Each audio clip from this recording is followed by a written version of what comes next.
Finnish researchers have installed the world's first fully working sand battery, which can store green power for months at a time. The developers say this could solve the problem of year-round supply, a major issue for green energy. Using low-grade sand, the device is charged up with heat made from cheap electricity from solar or wind. The sand stores the heat at around 500 C, which can then warm homes in winter when energy is more expensive. Because of climate change and now thanks to the rapidly rising price of fossil fuels, there's a surge of investment in new renewable energy production.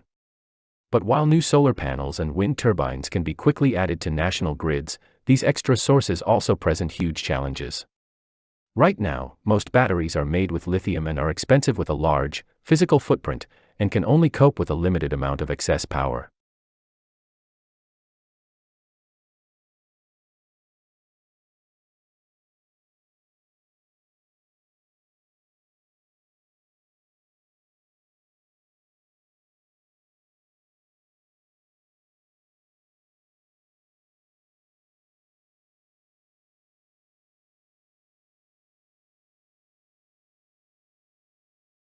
One of the big challenges now is whether the technology can be scaled up to really make a difference, and will the developers be able to use it to get electricity out as well as heat?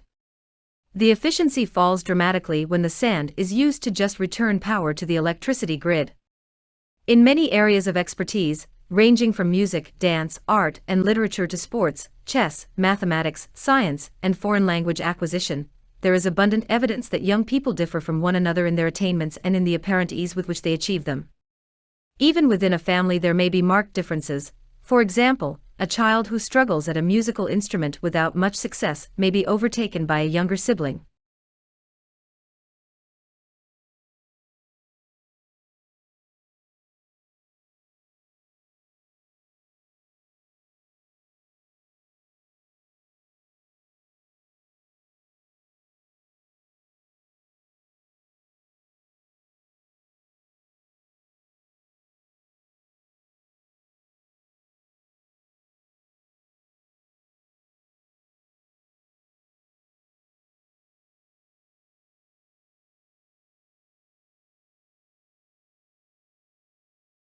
It is widely believed that the likelihood of becoming one, exceptionally competent in certain fields depends on the presence or two, absence of inborn attributes variously labeled talents or gifts or, less often, natural aptitudes.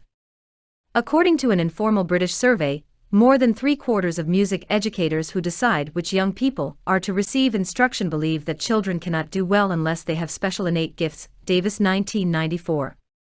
The judgment that someone is talented is believed to help explain, as distinct from merely describing, that person's success.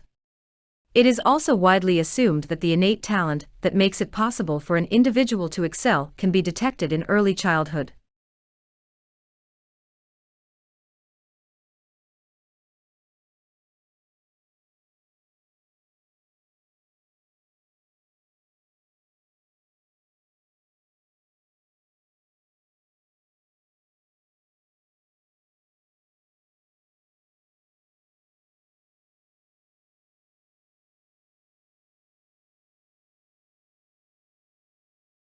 In reality, however, the causes of truancy and non-attendance are diverse and multifaceted.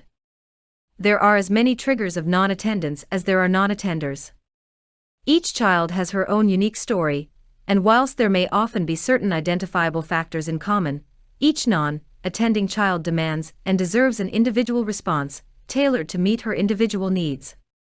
This applies equally to the 14-year-old who fails to attend school because a parent is terminally ill, the overweight 11-year-old who fails to attend because he is embarrassed about changing for PE in front of peers, the 15-year-old who is bored by lessons, and to the 7-year-old who is teased in the playground because she doesn't wear the latest designer label clothes.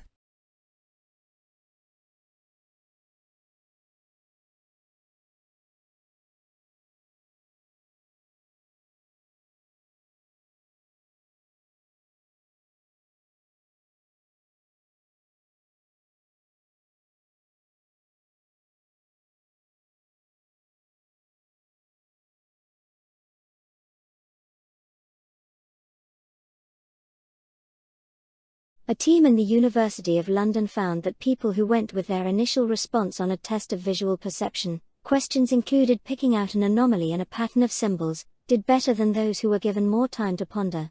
Whereas the subconscious brain recognized a rotated version of the same symbol as different, the conscious brain reasoned that an apple is still an apple whether rotated or not, the researchers on the project concluded. When the subjects had time to engage their higher-level functions instead of relying on their intuitive responses, they were more likely to be wrong.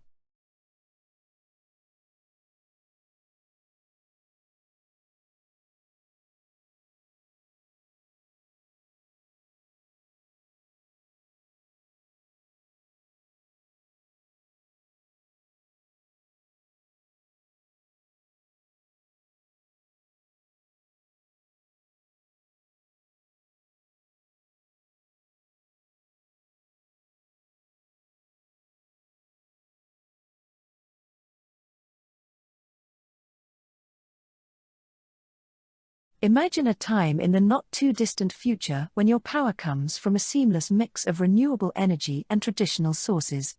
It is delivered by a grid that manages thousands of windmills and hundreds of thousands of customers.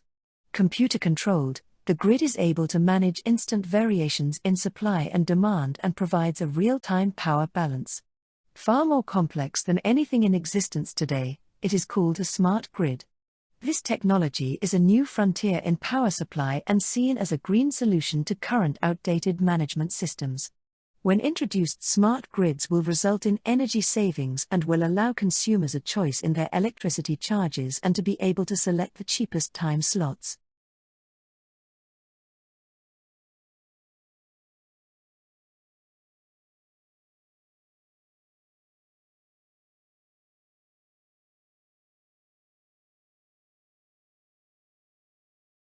Umami was first identified in Japan, in 1908, when Dr. Kikanai Ikeda concluded that kombu, a type of edible seaweed, had a different taste than most foods.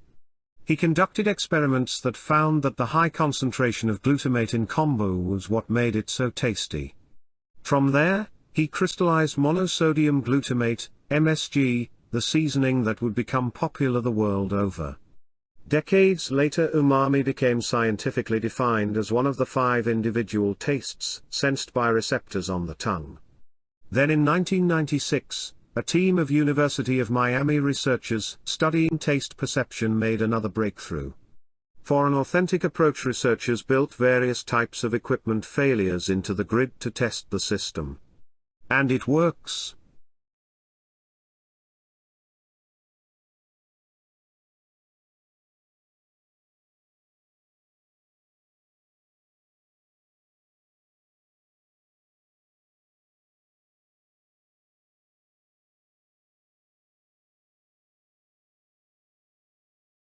They discovered separate taste receptor cells in the tongue for detecting umami.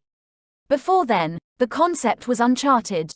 Up until our research, the predominant wisdom in the scientific community was that umami was not a separate sense. It was just a combination of the other 4 qualities such as salty, sweet, bitter, sour, explained Dr. Stephen Roper, the University of Miami physiology and biophysics professor who helped zero in on the taste along with Nirupa Chowdhury, the team's lead researcher. Without an actual grid to conduct research on, Professor Wu has had to design a simulated laboratory including input from theoretical wind generators and solar panels to feed into a constantly operating system.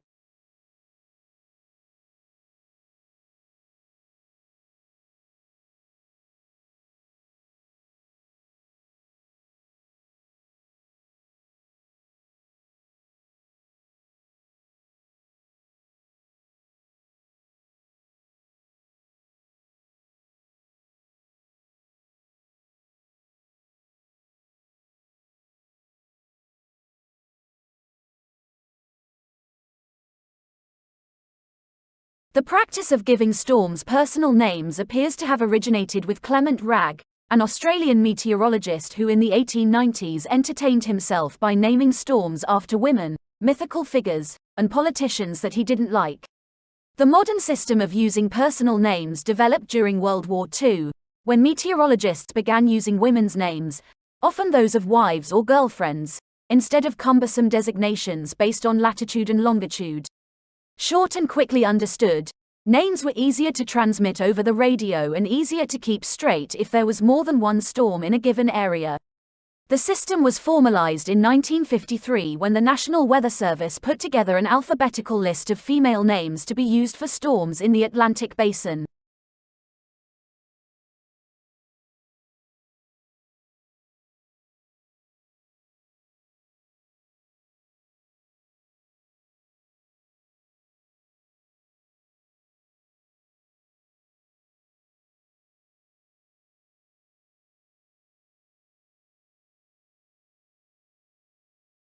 Students at the University of Leicester have recently whizzed up a storm of eco-friendly smoothies. This comes as part of a week of events aimed at promoting environmental initiatives on campus. A range of events and activities were organized by the University Environment Team and the Students' Union to encourage students to waste less, recycle more, travel sustainably and save energy to contribute to the university's target of cutting its carbon footprint by 60% by the year 2020.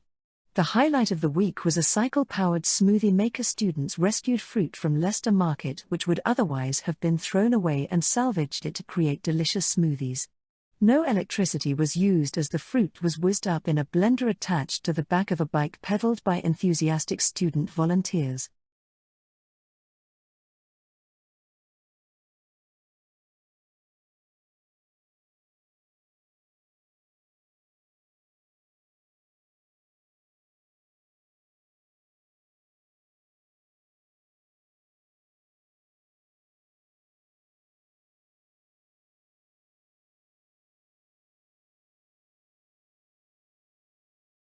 In a sustainable world that is achievable in the near future, water and related resources are managed in support of human well-being and ecosystem integrity in a robust economy.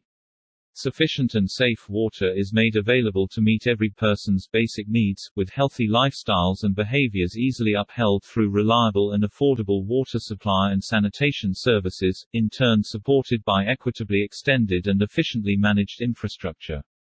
Water resources management, infrastructure and service delivery are sustainably financed.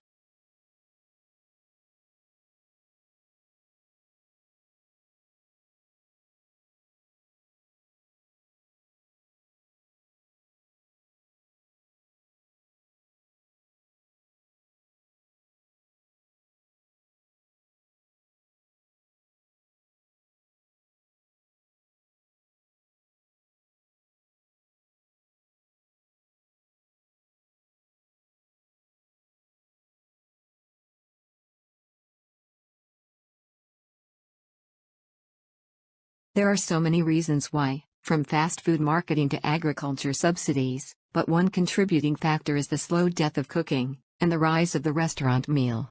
Americans now spend more on food at restaurants than they do at grocery stores, but restaurant food tends to have even less fiber than the food we would otherwise eat at home. One problem seems to be that restaurant meals aren't typically loaded with two of the best sources of fiber, unprocessed fruits and vegetables. A revealing study from 2007, in which researchers interviewed 41 restaurant executives, showed that restaurants think fruits and vegetables are too expensive to feature prominently on the menu, and 61% said profits drive menu selections.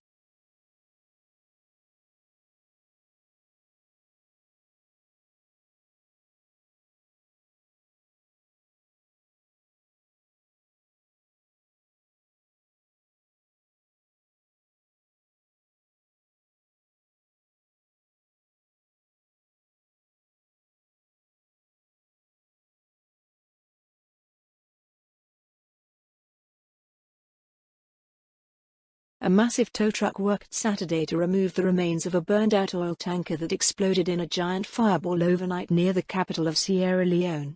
Reuters' David Doyle has more. Deputy Health Minister Amara Jambai said the death toll currently stands at 99, with more than 100 people being treated in hospitals and clinics across the capital, Freetown. In a video from the scene shared online, the head of the National Disaster Management Agency, Brima Biosizi, said, "We've got so many casualties, burnt corpses," adding, "It's a terrible, terrible accident." Freetown's mayor said the extent of the damage from Friday's explosion was not yet known, adding that police and her deputy were at the scene to assist disaster management officials.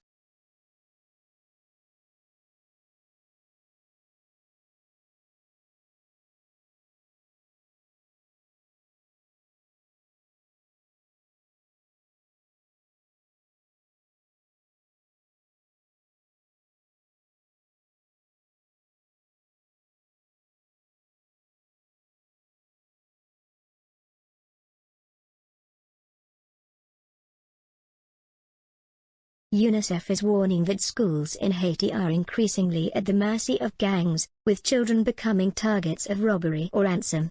The agency said Tuesday at least 7 schools in the capital of Port-au-Prince have been forced to pay unidentified gangs in exchange for security in the past 2 months, and that additional institutions have also been threatened.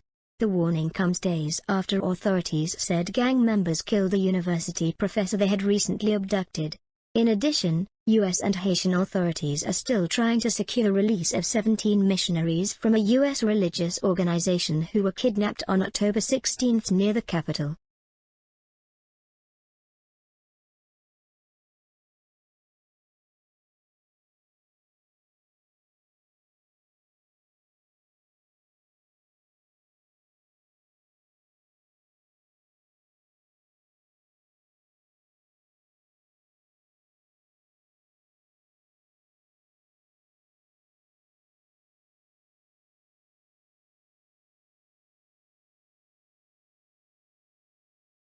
Catherine Muse does not meet bohemian, hippie parents in her line of work.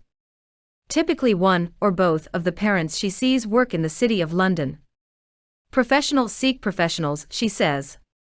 Originally a nanny, Muse is now a parenting consultant, advising couples privately on changing their child's behavior, as well as doing corporate seminars for working parents.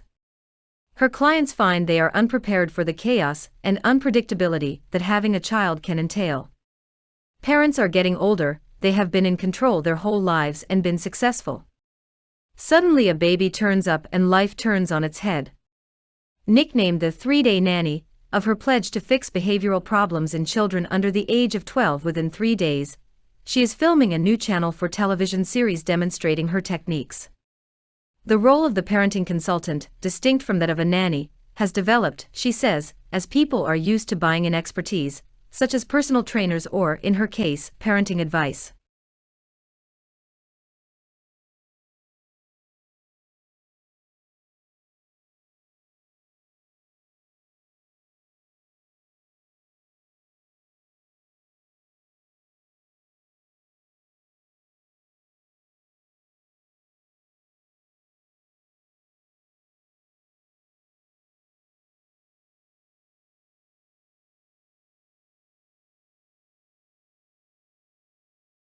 Spanish is spoken by more than 300 million people in over 20 countries and is rapidly becoming one of the most popular choices for language learners around the world. A popular course for beginners, Sueños World Spanish is designed to meet the varied needs of adult learners, whether learning at home or in a class. From the very beginning, it encourages you to develop your listening and speaking skills with confidence and provides many opportunities to practice reading in Spanish.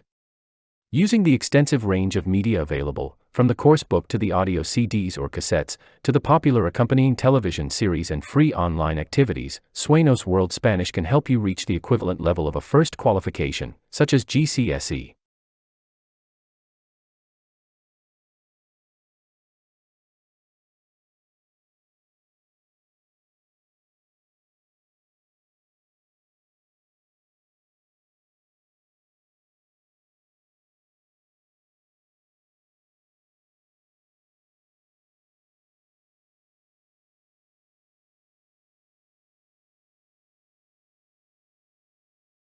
The presentation will cover copyright's position as one of the intellectual property rights and how it differs from other intellectual property rights. It will give an overview of what copyright protects as well as what may be done with copyright-protected works without permission under permitted acts. It is by manipulating the restricted acts through licensing arrangements that rights owners establish and exploit commercial markets. In contrast to commercial markets, the growth of open source and open content licensing models has challenged established business models. The presentation gives a brief commentary on 2 of the more prominent open licensing frameworks, the GNU Creative Commons licenses.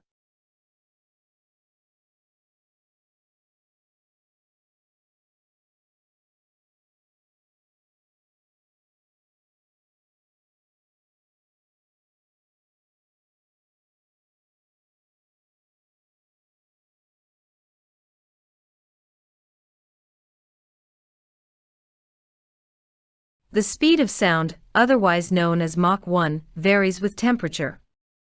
At sea level on a standard day, the the temperature is 59 degrees Fahrenheit, and Mach 1 is approximately 761 mph. As the altitude increases, the temperature and speed of sound both decrease until about 36,000 feet, after which the temperature remains steady until about 60,000 feet. Within that 36,000 to 60,000 foot range, Mach 1 is about 661 miles per hour. Because of the variation, it is possible for an airplane flying supersonic at high altitude to be slower than a subsonic flight at sea level. The transonic band, the sound barrier, extends from around Mach 0.8, when the first supersonic shock waves form on the wing, to Mach 1.2, when the entire wing has gone supersonic.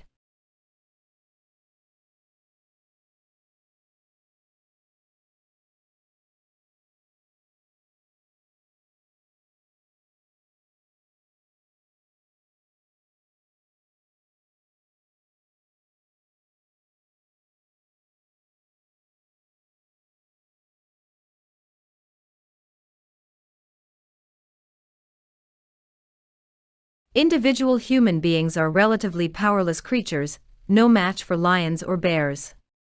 It's what they can do as groups that has enabled them to take over the planet. These groupings, corporations, religions, states are now part of a vast network of interconnected information flows. Finding points of resistance, where smaller units can stand up to the waves of information washing around the globe, is becoming harder all the time.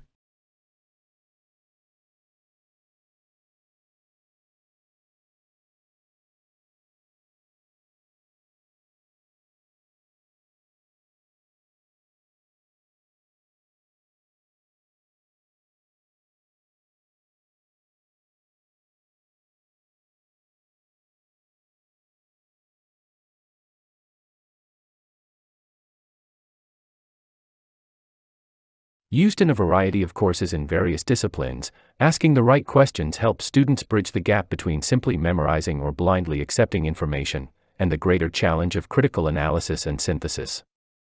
Specifically, this concise text teaches students to think critically by exploring the components of arguments, issues, conclusions, reasons, evidence, assumptions, language, and on how to spot fallacies and manipulations and obstacles to critical thinking in both written and visual communication. It teaches them to respond to alternative points of view and develop a solid foundation for making personal choices about what to accept and what to reject.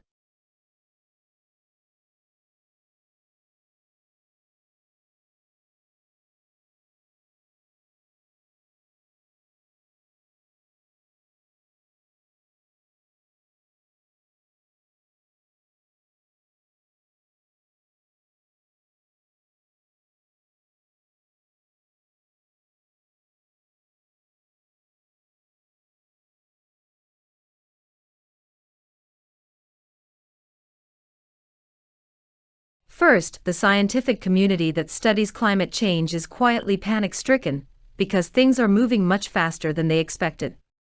Greenhouse gas emissions are going up faster than predicted, both from industrializing countries in Asia and from melting permafrost in Siberia and Canada. The Arctic sea ice is melting so fast that the whole ocean may be ice-free in late summer in 5 years' time. Most climate scientists now see last year's report of the Intergovernmental Panel on Climate Change, whose forecasts are used by most governments for planning purposes, as a purely historical document.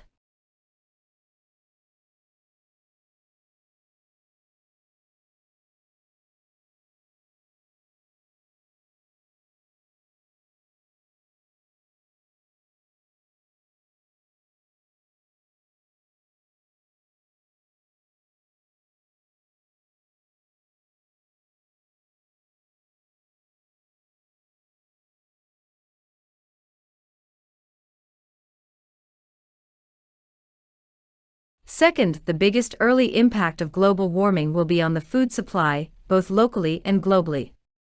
When the global average temperature hits 1.5 degrees hotter, and it will, the carbon dioxide already in the atmosphere commits us to that much warming, some countries will no longer be able to feed their people. Others, further from the equator, will still have enough food for themselves, but none to spare. Short-term memory, SMT, can hold information anywhere between 15 to 30 seconds. According to Miller's Magical Number 7, 1956, short-term memory has a limited capacity, being able to store 5 to 9 items simultaneously. However, if we hear concepts or ideas repeatedly in an audio form, we can acoustically encode the information. It is a process referred to as rehearsal, thereby committing it to our long-term memories.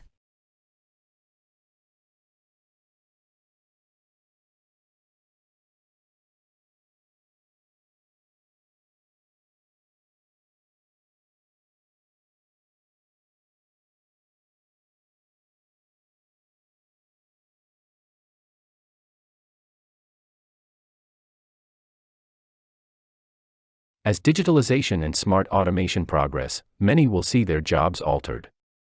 Advances in automation technologies will mean that people will increasingly work side by side with robots, smart automation, and artificial intelligence.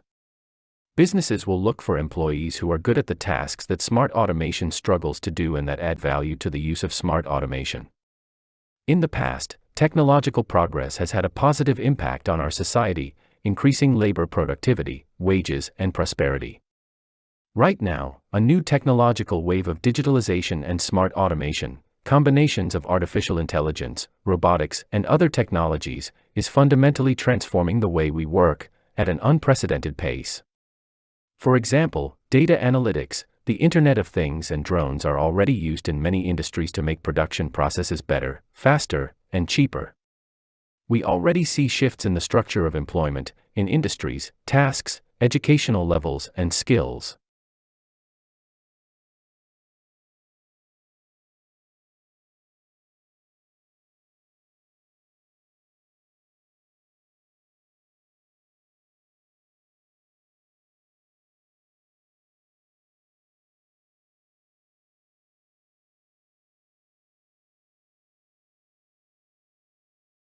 Computer viruses have been a fact of life at least since the 1980s, if not before. They can cause companies to lose hours of working time, and they can also spread panic among computer users everywhere. There are, however, several distinct types of computer infection, all loosely referred to as viruses, and they each work in a slightly different way. A particularly nasty one is the worm, which is a program designed to sneak its way into an entire computer network and reproduce itself over and over again. Then there is the Trojan, which strictly speaking isn't a virus, but a piece of software that appears to do one thing, but actually does something malicious instead.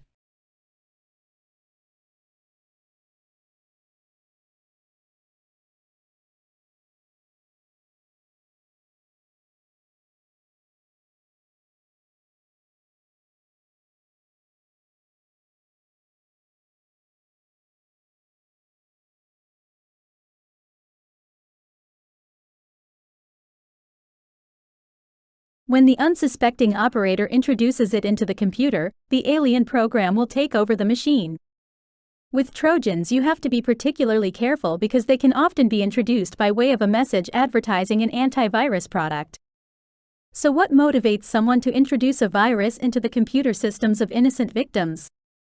Perhaps it's simply the desire to prove that it can be done. Or because it gives the kind of pleasure you get from solving a difficult problem. Nowadays, people protect their computers with all sorts of security software, so it takes considerable skill to break through all the defenses and introduce a virus.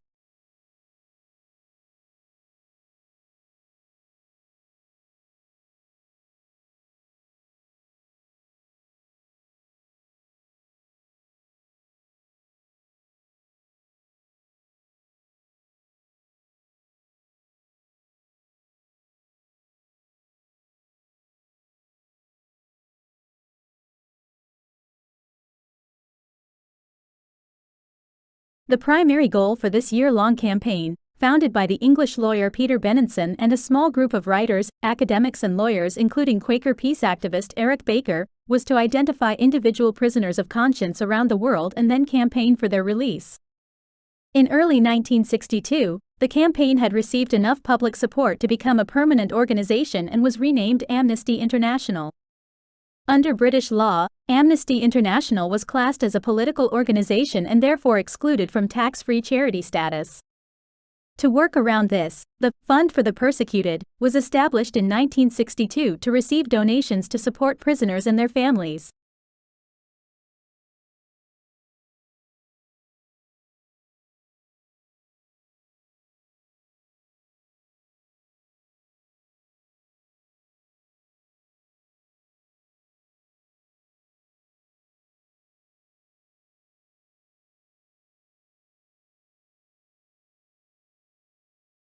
The name was later changed to the Prisoners of Conscience Appeal Fund and is now a separate and independent charity which provides relief and rehabilitation grants to prisoners of conscience in the UK and around the world. Amnesty International has, since its founding, pressured governments to release those persons it considers to be prisoners of conscience. Governments, conversely, tend to deny that the specific prisoners identified by Amnesty International are, in fact, being held on the grounds Amnesty claims. They allege that these prisoners pose genuine threats to the security of their countries. The concept of prisoners of conscience became a controversy around Nelson Mandela's imprisonment.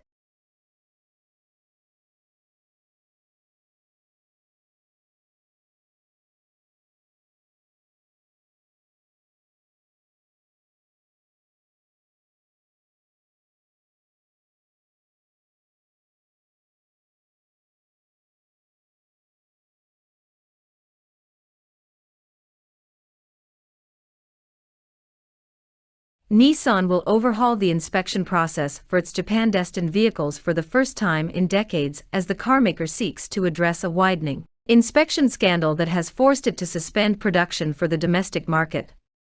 The company said on Thursday that unauthorized workers had been certifying vehicles set for sale in the Japanese market, even after the company announced the recall of nearly 1.2 million cars earlier this month over the same issue.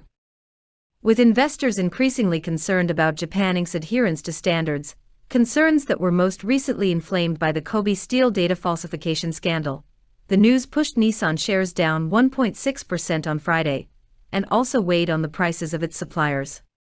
Hiroto Saikawa, Nissan's chief executive, pledged drastic measures to deal with the problem, namely the suspension of vehicle production for the home market at all 6 factories in Japan run by the company and its affiliate, Nissan Shitai.